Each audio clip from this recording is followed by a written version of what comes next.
தோஷங்கள் நீக்கும் பிரதோஷம் சிவன் நஞ்சுண்டதால் வந்த நேரம். நாம் செய்த தீவினைகள் யாவும் அந்த பிறை சூடன் அருளாலே தீரும்.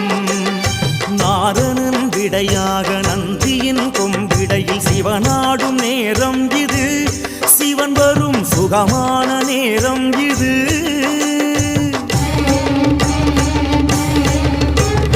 கருணாகரன் சுத்த சிவமானவன் கருணை பொழிகின்ற நேரம் இது.